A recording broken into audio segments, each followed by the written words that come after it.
A few days have gone past and the garage is now a total mess again.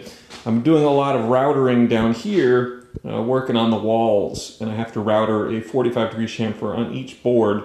And I've plowed through a bunch now, so that's all dust from there. This is Ewan's floor. It's coming together good. I had a bit of cleanup work to do on the edges, I should say the corners.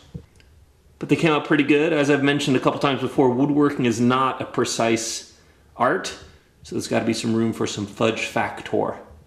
Right here is Ewan's roof. It doesn't have the pyramid on it, but that's the roof. I sort of threw that together this week accidentally. I had originally meant just to build the inner rectangle. I guess it's a square, even though a square is a rectangle. I built that inner part because it needed dry time. So what I do is I work on stuff that would otherwise be a waste of time for Ewan to do when it comes around the weekend, and watching glue dry is what I consider a waste of time.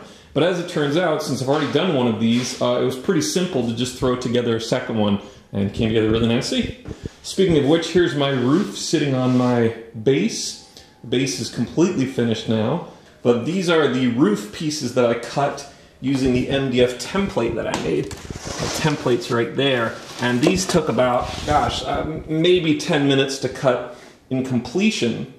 And my first roof, which is kind of in pieces back there, each of those, because I was hand measuring each of those, it took me a couple hours to cut those total. So definitely a big time saver, and it's much more precise because each of them is pretty close to identical. Whereas with those ones, because they're all cut by hand, little imperfections could be introduced here and there. As of right now, Friday night, I've finished 3 of these wall pieces. These are just the outer facade, I guess you'd call it, for all the walls and doors. And this is the thing I'm using to make them. It's sort of an ad hoc jig using my kitchen counter. Yeah, because, it's marble and it's flat. It's precision ground, so it's sort of a guaranteed flat surface, which is really what I need for this kind of work. What happens is I clamp one of these long pieces down to the counter. Then I do the end pieces, and I use this right angle thing to ensure, that it's a right angle. I do the same thing up there. Then I glue on the side panel.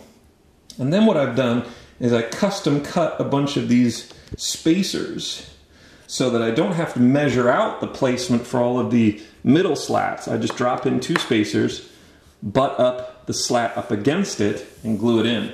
And you can see I do that all the way down the whole thing. So spacers, very important. It allows for repeatability and precision without having to do too much work. And R2 says hello. Anyhow, that's pretty much it for right now. Big mess. Gonna clean this up tonight because tomorrow is gonna be a big build day.